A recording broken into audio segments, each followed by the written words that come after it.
The Tom Woods Show, episode 966. Prepare to set fire to the index card of allowable opinion. Your daily dose of liberty education starts here. The Tom Woods Show. Folks, if you're like me, you were a victim of educational malpractice when you were in school. Well, learn the history and economics they didn't teach you at mylibertyclassroom.com. And save yourself some smackers by checking out my coupon page, libertyclassroom.com/coupons. Hey everybody, Tom Woods here. Here's what I'm going to do for this episode. We're going to start off listening to a speech, an excellent common sense speech, delivered by Jeff Deist at the Corax conference in Malta over the weekend.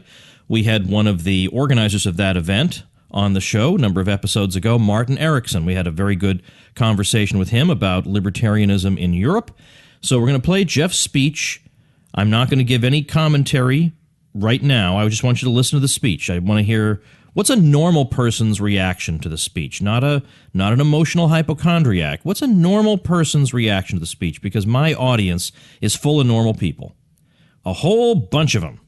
A whole bunch of normal people listen to my show. And I'd like to know your thoughts about the Jeff Deist speech.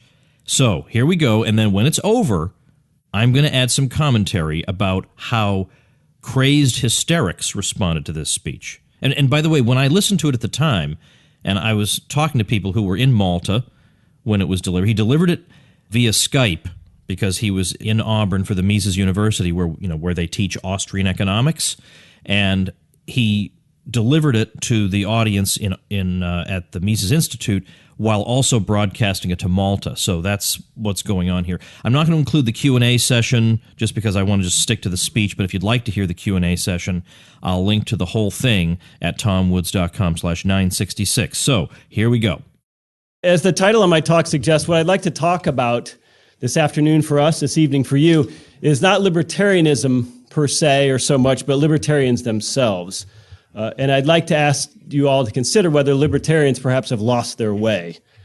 I'm very happy that you've managed to get Dr. Hans-Hermann Hoppe at your conference. Several of his colleagues are here with us this week, people he's known and worked with over the years.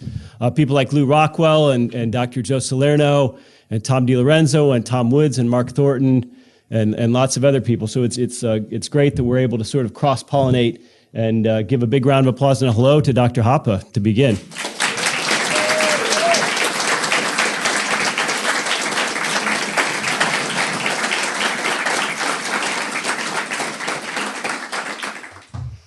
Well, obviously, the title For New Libertarian, I hope you all recognize as a play on words. The title of Murray Rothbard's book, For New Liberty, written in the 1970s.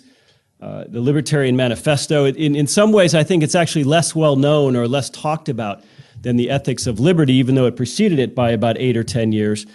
And his subtitle is The Libertarian Manifesto. A lot of authors have the gall to call their book a manifesto, but few authors actually live up to such a bold subtitle, and this book does live up to it. And there's a great line from Murray, not actually in this book, where he says, libertarianism then is a philosophy seeking a policy. And I wonder if he could be with us today, if he might change that line, given what we've seen the so-called public policy branch of libertarianism has become. Or maybe we might even rewrite the lines for ourselves and say libertarianism is a philosophy looking for better libertarians, because I think that's where we might be today. And I also chose the title because I want to make the very important point that we don't need a new libertarianism or anything so grand. Thanks to all the great thinkers before us and some of them who are still among us, you and I don't have to do the hard work, which is good news because not many of us are really smart enough to come up with new theory on our own. So we all serve, I think, very happily as second-hand dealers in ideas, as Hayek termed it. But there is a tendency amongst liberty-minded people to fall into this trap of needing something new. We might even call it a modernity trap. It's become trendy almost to imagine that technology is going to create a new paradigm for us, and that there's going to be a third way that will make government and the state obsolete without any sort of intellectual shift amongst the people. The digital age is so flat, and it's so democratic and so highly decentralized that it's going to prove impossible for these top-down hierarchical states to continue to control us. And the free flow of information around the world is going to make it harder for tyrants to remain unmasked, because people are going to talk to each other across borders, and they're certainly doing so. And while I hope all this is true, I'm just not so sure it is. It seems to me that statists are actually shifting from national to supranational models, that globalism, in effect, means more centralized control by this emerging cartel of superstates like the EU and NGOs and organizations like the IMF and the UN. And not to mention, there's actually been calls for a convergence of a single central bank for the entire world under the auspices of the IMF. So I think as much as we might like to think that way, we ought to be suspicious that there's some sort of deterministic arc that inevitably bodes well for liberty to human history. If we look at human history, sometimes things go sideways for quite a while, and sometimes they even go backwards. So it's up to us to make sure that they proceed.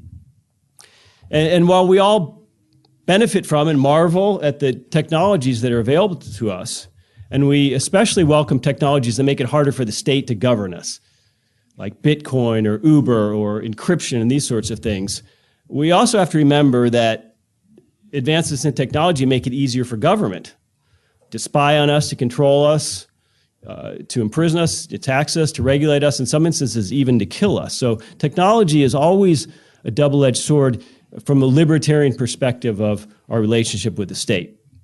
So I suspect that humans are going to continue to exhibit this stubborn tendency to form governments. And the choice between organizing human affairs by economic means or political means won't be undone so easily. It wasn't undone by the printing press. It wasn't undone by the Industrial Revolution. It wasn't undone by electricity or any number of enormous technological advancements in the 20th century. So we can't assume liberation will come to us simply through the digital revolution. I think it's going to take more than that. So with that in mind, I would say Murray Rothbard's old-fashioned conception of liberty, almost 50 years old now, has really held up quite well over that half century. The idea that humans are sovereign over their minds and bodies, which means you own yourself. And from that, we have a corollary that flows, meaning property rights. Individuals have a valid claim to the byproducts of their minds and bodies. And axiomatically, we know that humans have to act just to survive, so they need property, they need sustenance. And from self-ownership and property rights, we arrive at a theory of when and where force is permissible, namely in self-defense, in the Rothbardian conception. And we apply these ideas to everyone, regardless of whether they band together in a group and call themselves government. So since governments necessarily use aggression and force in ways other than self-defense, under the Rothbardian formulation, they're inherently invalid. So I'm sure most people in both of these rooms today are pretty familiar with this Rothbardian theory. And it's a beautiful and simple and logical theory. And elements of all three, at least a degree of all three, meaning individual liberty, property rights, and some conception of law that protects the first two, are really necessary for all human progress. I know we can look back and we can say, well, gee whiz, Jeff, slaves built the pyramids, although Egyptologists increasingly tell us that's not true. And we can look back and say, well, Soviet scientists who were hardly free, they built nuclear weapons, but that was probably to avoid a trip to Siberia. The larger point we know is that liberty and human progress are inextricably linked. And I don't think anyone in this room would argue that. So we have this fantastic, airtight Rothbardian theory of liberty. But it turns out it's not enough. And Murray himself acknowledged this both at the end of For New Liberty and at the end of The Ethics of Liberty. Both books would contain a section on strategy at the end. And he was really the first to stress the importance of people and activism, not just ideas and education. But what kind of people and what kind of activism? That's the question that he labored under, and it's still the question today, I think. So I'd like to offer a few suggestions and ideas about libertarians and what libertarians ought to do to move us closer to Murray's vision. And I think one of the most important things we can do to better sell or promote liberty is to make the overriding point that liberty is natural and organic, and it comports with human action. It doesn't require a new man. Libertarians have this bad tendency of falling into utopianism, into portraying liberty as something new and evolved. And in this way, we tend to sound a lot like progressives. Liberty will start to work when humans finally shed their old ideas about family and tribe and become purely rationalistic free thinkers, a term I hate. It always means the opposite. Have you noticed this? Free thinker is never a good thing in my experience. But when we become purely rational free thinkers and reject all this mythology of religion and faith, and when we start to give up our outdated ethnic or nationalist or cultural alliances, it will accept the new hyper-individualist creed. We need to drop all the old-fashioned bourgeois sexual hang-ups, bourgeois values, family structures. But the one thing we can never drop, of course, is materialism, good old-fashioned materialism, because above all, the libertarian archetype is always presented as this kind of soulless economic actor, someone who would drop everything and move to Singapore tomorrow if it means making $20,000 more a year in the new gig economy. Well, the problem is, it turns out that's not how humans really are. They're actually fragile and fallible and hierarchical and irrational and suspicious and herd-like, at least as much as they're these noble and heroic Hank Reardons. In fact, Murray talks about this at the end of For the New Liberty. He reminds us that it's progressive utopians who claim that man has no nature and that he's infinitely malleable, as Murray says. They think man can be perfected and made in this ideal servant of the new order. But, he points out, libertarians claim to believe in free will, which means people mold themselves. And therefore, it's folly to expect some sort of drastic change in man's nature to fit our preferred structure. And we certainly hope people will act morally, and we believe that a more libertarian world creates the right incentives for moral improvement, but we don't rely on this to make liberty work. In fact, Murray makes the profound point that libertarianism is the only system that accepts humans as they are, right here, right now. And in this sense, he says it's the only theory that's eminently realistic, the only theory that is really consistent with the nature of man and the world. But we don't seem to sell it that way. So let's understand what Murray's talking about and promote liberty as a deeply pragmatic approach to organizing society, one that solves problems and conflicts just by muddling through with the best available private voluntary solutions to any issue or problem or conflict. Let's reject these grand visions and utopias for what's always going to be a messy and imperfect world. And I think that really ought to be our motto, better not perfect, when it comes to talking about libertarianism. Because how many of us have been in this situation where someone asks us, well, what's a libertarian answer to X, Y, and Z? And of course, the current scenario is highly imperfect. Human beings are highly imperfect. Markets are just a manifestation of that imperfection. But yet we're always attempting to respond with some perfect airtight answer. It's not the way the world works. Better, not perfect. So in addition to portraying libertarianism as something more natural and organic that comports with our nature, I think we make a huge mistake when we fail to embrace the institutions of civil society. And I think this is something that's been a nagging part of libertarianism really since its modern incarnation in the 1960s and 70s. So civil society itself, let's think about that for a second. Libertarians enthusiastically embrace markets, but for decades we've made this disastrous mistake of appearing hostile to family, to tradition, to religion, to culture, to civic and social institutions. In other words, hostile to civil society itself, which is bizarre if we think about it, because civil society provides the very mechanisms we need to organize society without the state. And in keeping with Rothbard's point about liberty and human nature, civil society organizes itself organically without force. That's the definition of civil society. It stands apart from pure markets and the state. Human beings want to be part of something larger than themselves. And why do we fail to grasp this decade after decade? And one thing that's bigger than ourselves for many of us is family.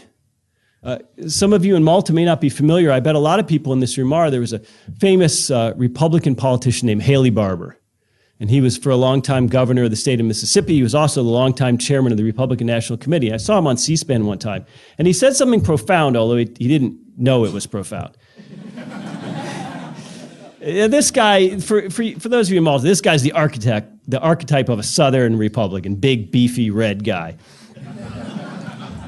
And so he said something along the lines of, down here in the South, we know where our grandparents are buried.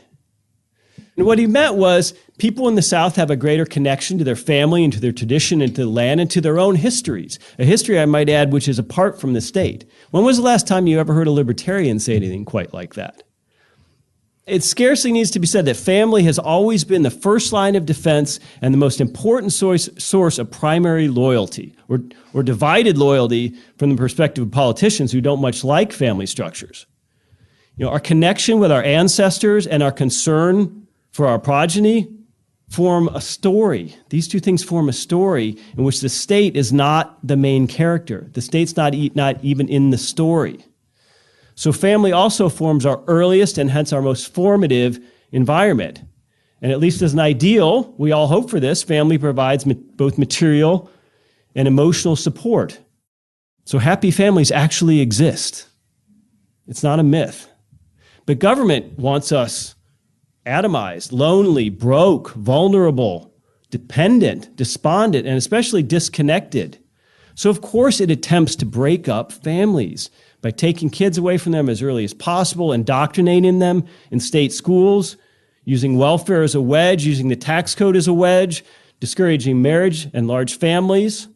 In fact, really discouraging any kind of intimacy that is not subject to public scrutiny, encouraging divorce, etc., etc. Now, this may all sound like right-wing talking points, but that doesn't mean it's not true. We want strong families. We want elite families. We want wealthy families that are not afraid of the government. We want large extended families that people can turn to in times of trouble. One example, of a strong family, look at Mark Cuban and his family. When the SEC went after him for a BS insider trading allegation, most of us, without his elite status and money, would have just rolled over and tried to settle it. We would have been too afraid. But he cared about his reputation. He had the money to fight back. And he fought back and he won. And let me just make a practical side note. This is especially for all of you 20 and 30-somethings who are going to start to shift in your seats and get uncomfortable. If we assume that roughly 10% of the U.S. population is fairly amenable to libertarian views, that's 32 million people. Now imagine if each of those 32 million people had 3 kids. Okay, that's an army of 100 million people right there, just for starters.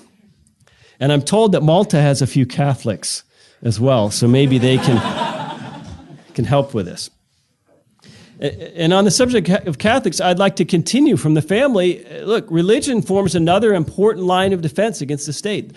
Really, the whole history of man can't be understood without understanding religion. Even today, a healthy percentage of people in the West continue to believe in some kind of deity, regardless of their actual religious observance. And believing in God by itself challenges the state's omniscience and its status. Again, religion stands as a potential rival for the individual's allegiance. And it has this pesky tendency to resurface, no matter how much authoritarian governments try to suppress it. Take a look at Russia, for example. Now, of course, beyond just family and faith, there are infinite number of non-state institutions that offer communities for almost any kind of conceivable interest, and all of them, from business to social to civic organizations, serve this civilizing function, again, of organizing people without state power. And I'd like to make an important point that I think is often lost in the debate about a more libertarian society or even an ANCAP society. I think it's actually reasonable to believe that a more libertarian society would be less libertine and actually more culturally conservative, for the simple reason that as the state shrinks in importance and power, all of these long suppressed institutions of civil society reemerge and grow in importance and power. And in a more libertarian society, of course, it's harder to impose the cost of one's lifestyle choices onto others. If you rely on family or church or charity to help you, well, they may impose some conditions on that help. It's the story of mankind. Now, I assure you, I'm neither interested nor judgmental toward your personal beliefs or your religious beliefs or your lifestyle preferences, and neither was Murray Rothbard. And of course, libertarianism per se has nothing to say about how one lives. But it remains true that civil society should be celebrated by libertarians at every turn. To believe otherwise is to ignore what humans actually want and what humans actually do, which is create communities larger than themselves. And there's a word for people who don't believe in anything. Government, family, God, society, morality, civilization. And that word is nihilist, not libertarian. Not to say that a nihilist can't be a libertarian, but that there's a difference. The third point I'd like to make tonight is about politics and what libertarians ought to be thinking and doing politically. Again, there's this stubborn tendency amongst libertarians to advocate some sort of universal political arrangement. To the extent there's any political end for libertarians, it's allowing individuals to live as they see fit. The political goal is self-determination. And we get this by reducing the size and the scope and the power of government wherever we might be. But the idea of universal libertarian principles has somehow become mixed up with the idea of universal libertarian politics. And I think because of this, what most of us think of as live and let live libertarianism has been replaced by a doctrine of universal libertarian thought, oftentimes coupled or superimposed with a cultural element. And because of this, again, libertarians often fall into a trap of sounding an awful lot like conservatives and progressives in the sense that they imagine themselves qualified to dictate how political arrangements ought to be made anywhere on the globe. But what's libertarian about telling other countries what to do? Shouldn't our political goal be radical self-determination, not universal values? It's bad enough when we turn on TV in the United States on Fox News, let's say, and we hear neoconservatives talking about what's best for Syria or Iraq or Korea or Russia, always sort of looking down their noses from their usually safe and well-paid and comfy Western perches, I might add. So this is intolerable. But it's even worse when you hear it from libertarians at Reason Magazine or someplace like that. I think it's a not just a political, but it's also a tactical mistake.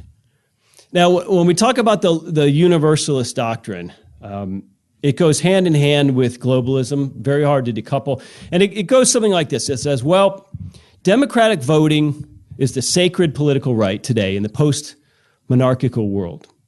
And when we have democratic voting, what this results in is social democracies with robust safety nets and regulated capitalism, legal protection for women and minorities, widely agreed upon norms regarding social issues. And these Western conceptions of civil rights now apply everywhere and anywhere.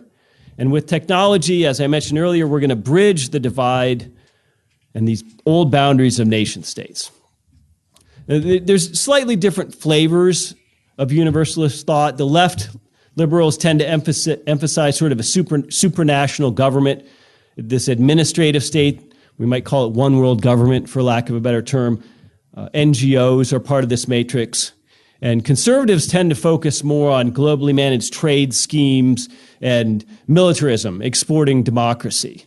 That's a universalist doctrine from my perspective. But what brings them together is that both sides spent the 20th century insisting that their preferred political arrangements are applicable everywhere and inevitable everywhere, what's more. I would argue that this narrative actually does libertarians no favors. Because I think universalism might provide the philosophical underpinning for globalism, but globalism is not liberty. If anything, globalism threatens to create whole new levels of government, and globalism is not natural law. In fact, it's oftentimes at odds with human nature and real human diversity, I would argue. Because it turns out that when you talk to 7.5 billion different people around the world, there's very few things that are actually universally agreed upon. Not quite so many as we imagine. Not governance, not rights, not the role of religion, not immigration, not capitalism, not neoliberalism. We have a hard enough time winning respect for individual rights and property rights here in the West, where we have this strong hundreds and hundreds of years of common law tradition.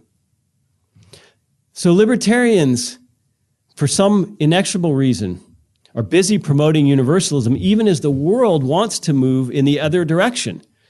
What do Trump and Brexit represent, if not a serious roadblock and a serious response to this doctrine of globalist inevitability? Nationalism's on the rise throughout Europe. For the first time in decades, the EU's been forced to defend itself. We have secession and breakaway movements in places like Scotland, in Catalonia, in Andalusia, happily now in California. Federalism and states' rights are all of a sudden popular once again with our progressive friends. The world desperately wants to turn its back on Washington and Brussels and the EU and the UN and the IMF and all of these globalist institutions. I really think that average people have smelled a rat, and we ought to seize on this. It turns out that Mecca is not Paris, an Irishman is not an Aboriginal, a Buddhist is not a Rastafarian, a soccer mom is not a Russian mobster. Is it our goal to convince each and every one of them, or at least a 50% electorate of them around the world, to become thoroughgoing Rothbardians? Should libertarians care about gay marriage in Saudi Arabia, or insist that the same border arrangements that exist in Brownsville, Texas, ought to exist between France and Monaco? Should we spend our time advocating Texas-style open carry laws for Parisians to avoid the next Bataclan event? Maybe. But would our time be better spent making the case for political decentralization, secession, and subsidiarity? In other words, should we let Malta be Maltese? Because Ludwig von Mises rejected universalism, and he saw self-determination as the highest political end for liberty-minded people. I'm sure a lot of you are familiar with his famous line about, if it were possible, bringing self-determination down to the individual level. And Murray Rothbard, in one of the last things he ever wrote right before he died, made the case for organic nations breaking away from political borders in his great article entitled Nations by Consent. So in other words, self-determination is the ultimate political goal, not imposing some idea of cosmopolitan libertarianism on the rest of the world. It is the path to liberty, however imperfect. A world of 7.5 billion self-governing individuals might be our ideal, but short of that, in the real world today, we should prefer the Liechtensteins to the Germanys, the Luxembourgs to the Englands. We should prefer states' rights to federalization and control by D.C. in the U.S. We should cheer for the breakup of the EU. We should support some of these breakaway and secession movements I mentioned earlier in places like Catalonia and Scotland. We should always favor local control over faraway legislatures and administrative bodies. We should thus reject multilateral trade deals. We should, in sum, prefer small to large when it comes to government. Political decentralization, subsession, subsidiary, nullification, these are the mechanisms available to us to move us closer to our political goals. Insisting on universal political arrangements is a huge tactical mistake for libertarians. It's precisely because we don't know what's best for people all around the world that we're libertarians in the first place. So I'll end with this, and then hopefully we have a few minutes for some questions from the audience. I had an email exchange a week or two ago with the blogger Bionic Mosquito. If any of you are not reading Bionic Mosquito, you ought to be. It's one of my favorite blogs, something I check out every day. And I asked Bionic Mosquito, I'm not going to say he or she because I don't know. I asked Bionic Mosquito the same hypothetical question I have for you. What would you, everyone in this room here and in Malta tonight, what would you fight for? And I think the answer to this question tells us a lot about what libertarians ought to care about. And by this, I mean, what would you physically fight for?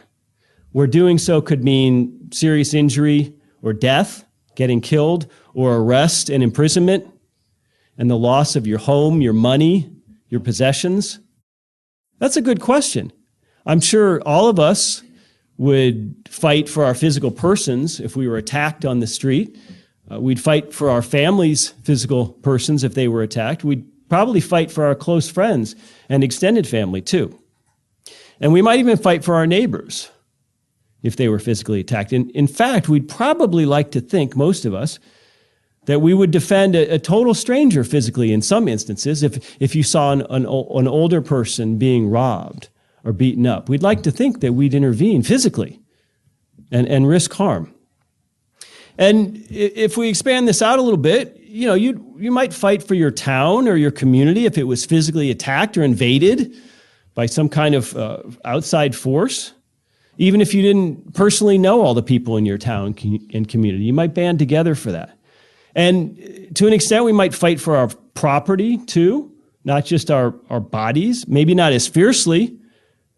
We'd certainly fight to protect our homes, but that's because we care about the people inside. How about our cars? Would you physically mix it up with a car thief who is driving away with your car, assuming probably a he, was armed? Or would you just let him go and not risk death or injury to save your car? How about your wallet? How about if somebody stuck a gun in your face and asked for your wallet? How about somebody stealing 40% of your income every 2 weeks, as many governments do? Would you take up arms to prevent this? I mean, we can look around and say that clearly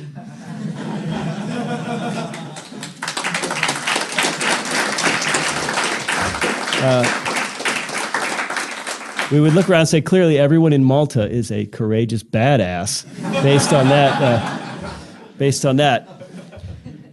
But now is where things get ugly. I'm going to say we probably wouldn't physically fight for Bitcoin or net neutrality or a capital gains tax cut. I'm just going to go out on a limb and say that. But how about an abstraction? Would you fight for an abstraction like your country or freedom or your religion? This is where things get a little more tenuous. Now, many people, I don't want to disparage anyone, lots of people have fought for abstractions. But it's interesting, if you ask soldiers who have been in combat situations about what they fought for in the heat of an actual battle, they'll oftentimes tell you that they were fighting for the protection of their immediate mates in the actual unit. They were fighting to protect the men in their units and to fulfill some sort of personal sense of duty that they would have felt terrible if everyone during World War II had gone off to war and they hadn't, or if their friends and family were being put in danger and they weren't. So, in other words, blood and soil and God and nation still matter to people. And I think libertarians ignore this at the risk of irrelevance. Thank you very much.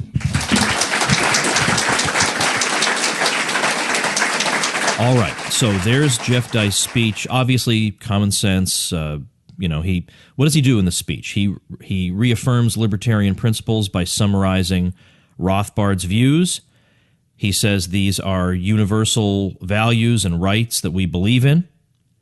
He says, however, we live in a world in which there's very little agreement, surprisingly little agreement on very, very important things.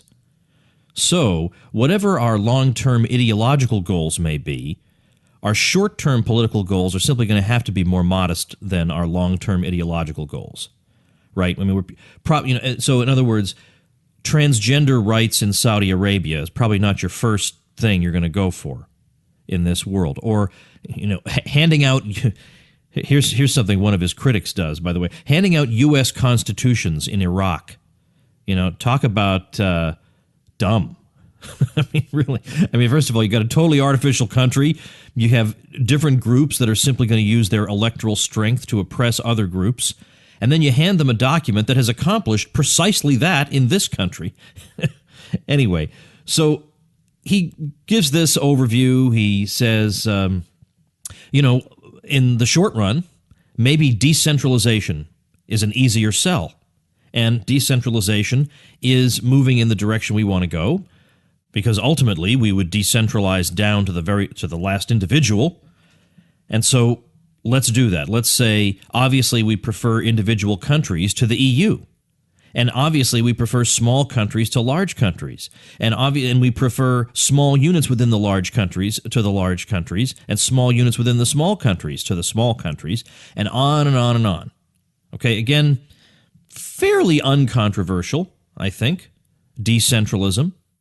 All right, now I'm going to tell you what happened.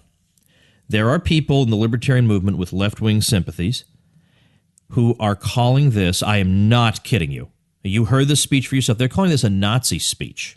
I am not. You think, Woods, you're exaggerating. Nobody is that thick, right? And by the way, they're not that thick. I do want to emphasize, when I criticize Steve Horwitz, okay, he might not be a universal genius, but he's not an absolute idiot either.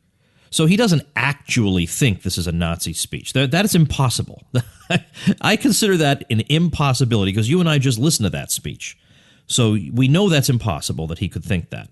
Instead, what they're doing is what leftists do to anybody who dissents, is to come up with a name for them, a word that is toxic in our society, and use that to destroy those people and to virtue signal to the media and to the left.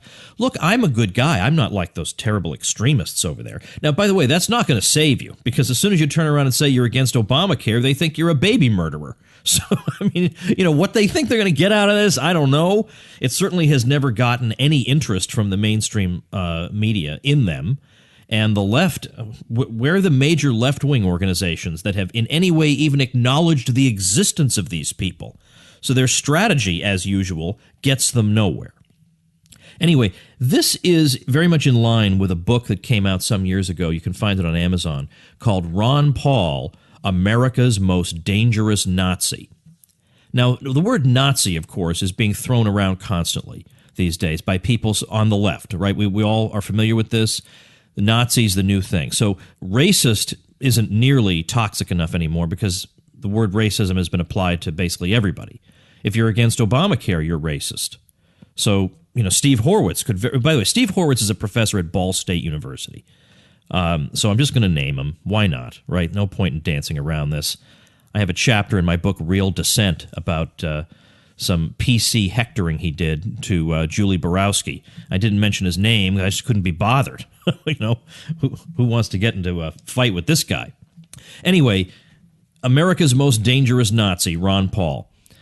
And when I saw that book years ago, I thought, what kind of a raving hysteric would write a book like that? Well, basically, Horwitz is more or less implying that the last chief of staff Ron Paul had, who was Jeff Deist, who's the president of the Mises Institute, probably has some kind of, at the very least, may have fascist sympathies. That certainly this speech was an outright admission of fascism. And then his followers just came right out and said, neo-Nazi, Nazi, Nazi, Nazi. So in other words, they're acting exactly like Rachel Maddow followers. And I honestly thought that was so dumb, this use of Nazi or white supremacist, by the way, is the new thing on the left because racist doesn't work anymore. So now everybody's a white supremacist. So again, if you don't favor Obamacare, you're a white supremacist. So Steve's as much a white supremacist, so-called, as anybody by that metric. So, but he wants to try and throw the terms around so that he can show himself to be a good guy, even if it means trying to wreck the reputations of obviously normal, decent people. Again, you heard the speech, right? I played the whole thing for you. There's nothing else. There's nothing else in it. That decentralist speech is supposed to be a Nazi speech. So that critique of the speech follows in the tradition of this book, Ron Paul, America's Most Dangerous Nazi. So, I mean, for Ron Paul's chief of staff to be suspected of fascism, well, then you'd have to suspect Ron Paul of fascism. And now you really, really are in the lunatic, wacko, I have an IQ of 57 department. But again, I don't think Steve Horowitz has an IQ of 57. Now, I don't think he has a genius IQ. See no evidence of that. So then what else? How else could you explain? Does he actually think Nazis are somehow taking over here? I mean, he really nobody thinks that. It's an attempt to damage the Mises Institute.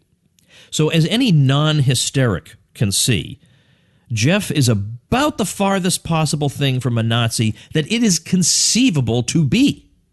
So let's say Jeff is anti-war. I don't think the Nazis were really known for that, right? He's anti-imperialist. Again, I'm thinking that's not going over super-duper well with the Nazis. He's pro-free market. Well, the Mises Institute makes available a book by Günter Riemann called The Vampire Economy, showing what the economy was like under Nazi Germany, and it was not really what you and I would want. So pro-market, not really Nazi. Decentralist, not really Nazi. See, here's the thing.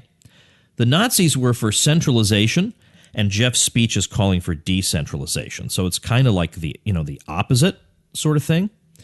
And Jeff has no reverence for the military whatsoever, and that's almost, half of fascist ideology. Jeff believes that rights are prior to the state. Not that the state is everything, not that the state comes first, not that the individual has to subordinate himself to the common good or any of that you hear from fascism.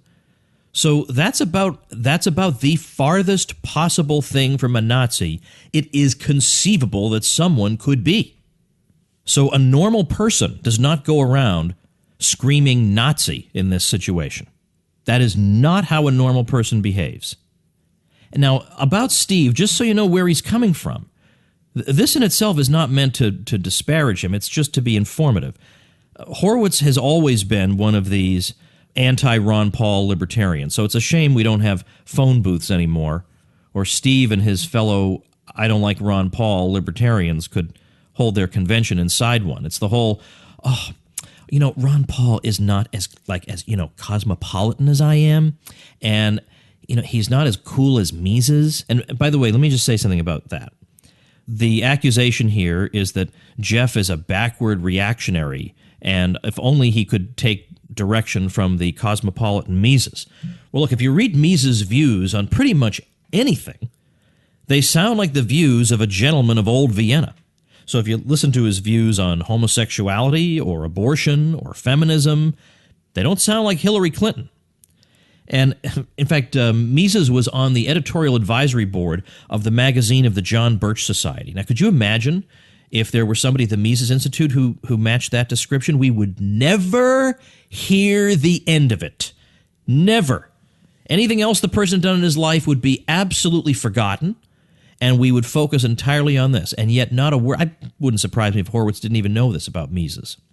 So anyway, Steve says he's not too impressed with Ron Paul, and he believes that his significance for libertarianism has been exaggerated. So when millions of people suddenly became interested in libertarianism, that was some kind of coincidence chronologically. Then Murray Rothbard is not really a good economist. Now that's not uncommon in those in the Koch orbit. Murray Rothbard, not a good economist. It'd be interesting to get Bob Murphy's opinion on that. Of course, Mises very much disagreed with that. I mean, Mises could not have been more complimentary toward Rothbard's work. So, but anyway, I'm not saying you have to like Murray Rothbard to be a member in good standing of the human race, although it helps. But I just want to tell you who this person is and where he's coming from.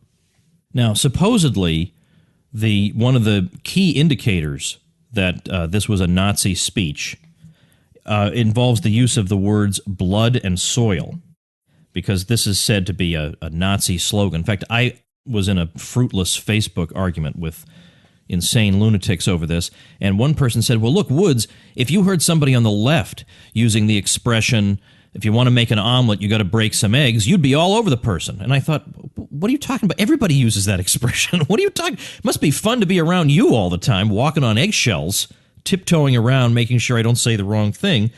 Well, it's pretty obvious what's meant here. What's meant here? I mean, let's go with our listening comprehension here. What's meant here is that there are people, probably a majority of mankind, for whom place and kin still matter, and that maybe we ought to take this into account in what we're doing. Now, it doesn't mean we have to agree with everybody in the world, but it means we have to understand where they are. Isn't that what we're constantly being told about transgender folks or whatever? You got to figure out where they are and talk to them from there. So that only works on one side, apparently. Also, Jeff is not saying, I have a program to restore blood and soil. Duh. He's not being prescriptive. He's being descriptive about the state of the world. Also, the phrase actually more or less, or at least in part, originates with Oswald Spengler, who was reasonably well known as an opponent of Hitler. His book, The Hour of Decision, was suppressed by the Nazis. But even before that, the German Romantics used it. See, the problem is when you get all your knowledge from Wikipedia entries, major gaps tend to exist in your knowledge. Now, if you're trying to bring, good heavens, anti-Semitism into this, you have to be kidding me. The whole Mises University program that we just had, which is the Mises Institute's week-long instructional seminar, was anti-Nazi through the whole thing. Every single principle of it is anti-Nazi. Every single principle of it is anti-fascist. You couldn't possibly be more anti-fascist than these principles. In fact, the anti-Semites refer to Lou as Jew Rockwell. And the reason for that is that who's he surrounded by? Bert Blumert, David Gordon, Walter Block, Murray Rothbard. He's Jew Rockwell. That was the slur that they used for Lou.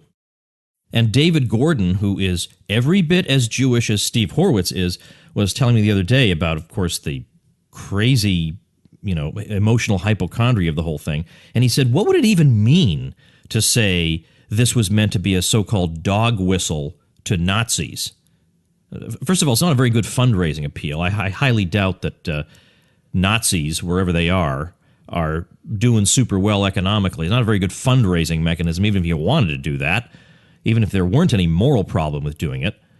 But he says, what would it even mean? I mean, you go to the Mises Institute website, and what do we promote? Austrian economics and libertarianism. So if we were whistling to somebody, what would we then do with them once they came over? Teach them libertarianism? So in other words, David asks the common sense question. And by the way, there are people who have developed, Steve's one of them, Tom Palmer's one of them, David Bowes at Cato, who's just a ridiculous clownish figure. There are all three who spread the black legend about the Mises Institute. So you have this sense that the Mises Institute must be up to all kinds of sinister things. But then you actually visit the website, which a fair-minded person would do. What do you find there? Libertarianism and Austrian economics. So at our instructional event last week, we covered the historical setting of the Austrian School of Economics, the relationship, the interplay between subjective value and market prices, economic method as the Austrians carry it out, the division of labor, money, capital theory, entrepreneurship. Judge Napolitano is there for the week every year, says it's his favorite week of the year, his favorite place to be. So, go ahead and say what you want to say about the judge now. Might as well. You're going to have to if you're going to be consistent. The economic calculation debate. Talked about fractional reserve banking, war, which we're against. Duh. Talked about monopoly and competition. You go down the list. Hayek and Keynes, Hayek and Friedman, the minimum wage, the relationship between theory and history, the time preference theory of interest, the economics of Bitcoin, the curse of economic nationalism. See, again, going to be hard to square that. In fact, David Gordon twice reviewed Mises' views of the Nazis and his treatment of the Nazis as a historical topic. So, again, none of this, it doesn't make sense to say what they're saying. And I realize that I'm swatting a fly with a herd of elephants, but this is actually happening out there. There are people, again, I don't want to say there are people at the intellectual level of Steve Horwitz. Again, he's no genius, but he's literate. He can read a book. He knows that what he's saying about the Mises Institute is not even remotely true. Just go to the website. Look at the Scholars Conference that the Mises Institute has every year. Look at the scholars from all over the world who assemble to give technical economic papers on economics. That's what happens at the Mises Institute, as you can see with 3 or 4 clicks of the mouse. Meanwhile, somebody like David Bowes can tweet out a disparaging remark about Liberty University. He was critical of an un-PC student and said, well, hey, he's at Liberty University. What do you expect? And that just goes. That just happens. Well, of course we can say that because we're cosmopolitan sophisticates. So we can look down our noses at Liberty University. Well, that's the spirit of what Jeff's talking about, is that maybe, don't do that. What's the point of that? And in fact, by the way, the Koch brothers have no problem giving money to Liberty University and programs there. So take it up with them, you coward, who, of course, would never do that. But that just passes.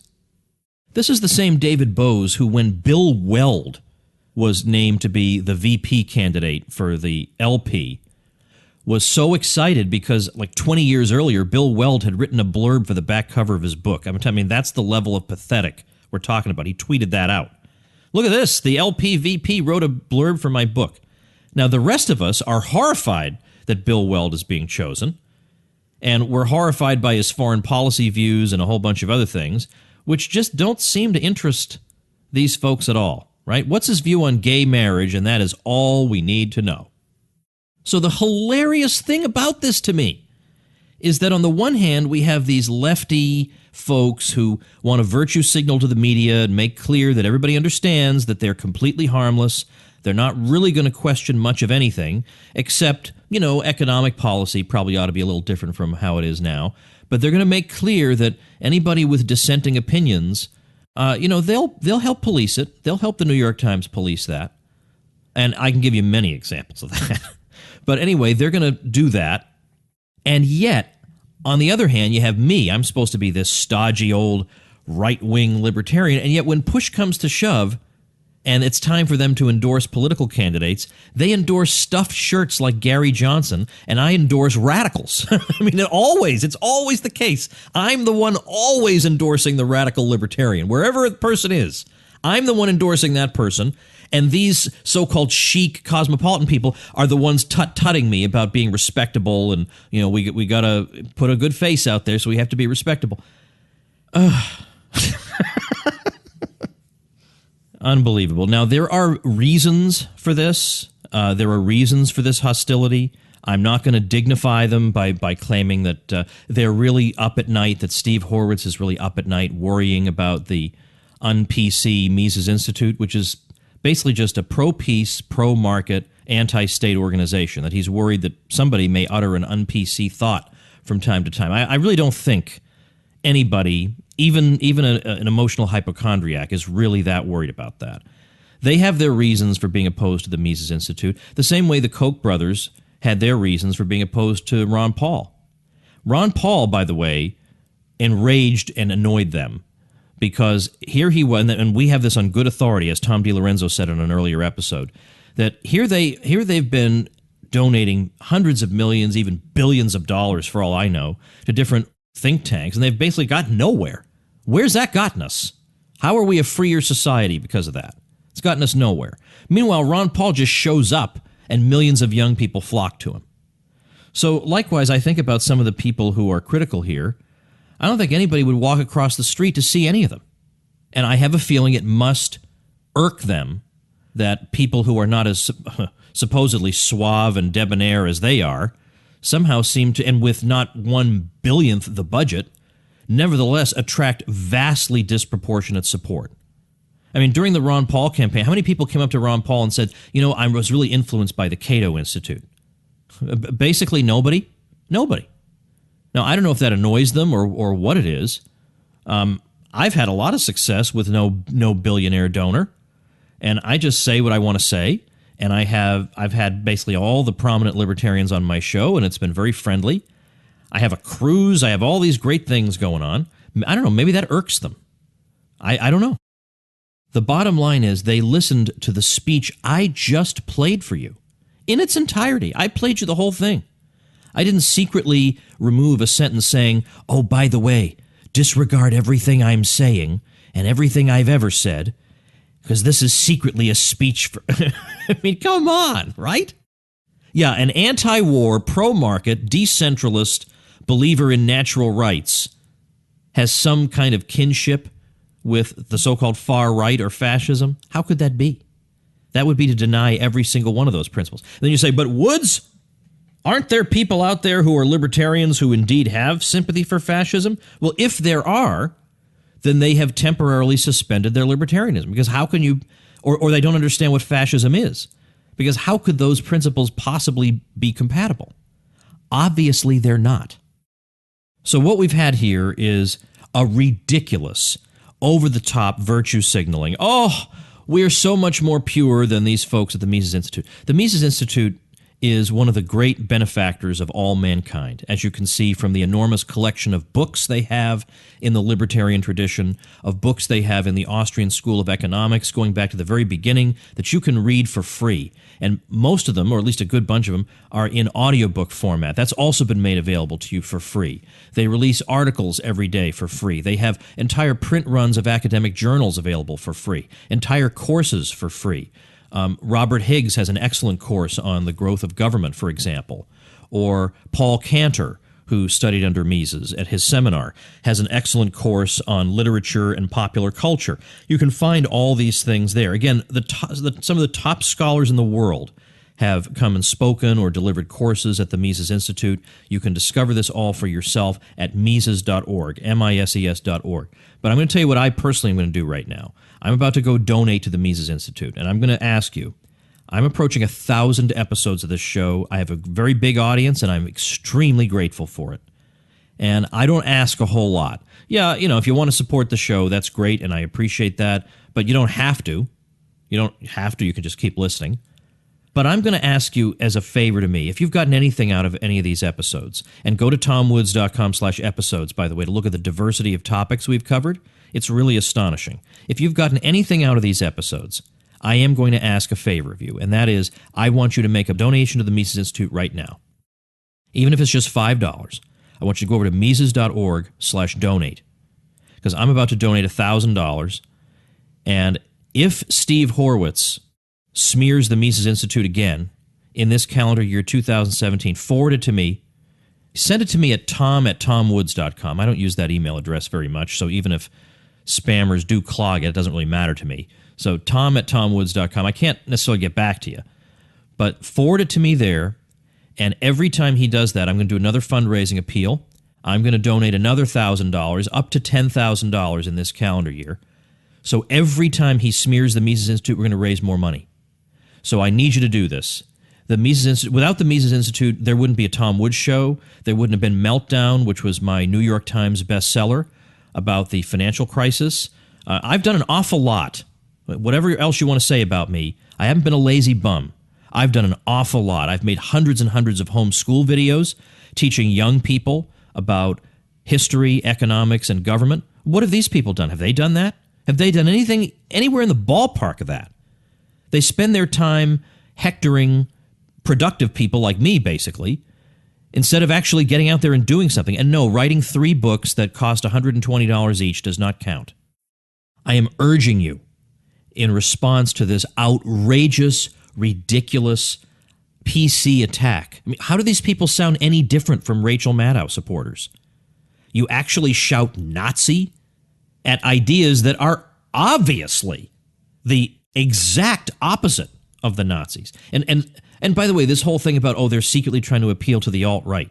Well, from what I've seen, the alt-right does not really favor decentralization, which is why some of them feel mixed about even the Confederate issue, because they say, well, we'd rather just have one big white country instead of having this secession. I've heard some of them say they favor the EU, because maybe that's the beginning of a unified white presence politically in the world. So I don't see the compatibility there. If Jeff is saying what I want are tiny little units, this is boring to a fascist. A fascist is a romantic, and a romantic thinks beyond just the mundane existence of day-to-day life, the mundane day-to-day activities of your local neighborhood or whatever. What is that? We want historical greatness, and that means bigness, it means ambition, it may mean territorial expansion. In other words, the exact opposite of what Jeff is saying, as you heard for yourself in the speech. So here we are. On the one hand, you have Ron Paul, America's most dangerous Nazi. You have people who believe that. On the other hand, you have the relatively small band of people at the Mises Institute who are up against the whole world, and the great many of us who love and support them. Well, if you're reading their articles, you're enjoying their output, now's the time. Tell them thank you. Thank you for taking the slings and arrows of pygmies. Thank you for supplying me with all this material for free. And thank you for not backing down, not being pathetic and apologizing for nothing in the face of juvenile attacks by virtue signalers. So head over to Mises.org/donate. I'll put that on the show notes page, tomwoods.com/966, and join me in this effort. Thanks for listening. Become a smarter libertarian in just 30 minutes a day. Visit tomwoods.com to subscribe to the show for free, and we'll see you next time.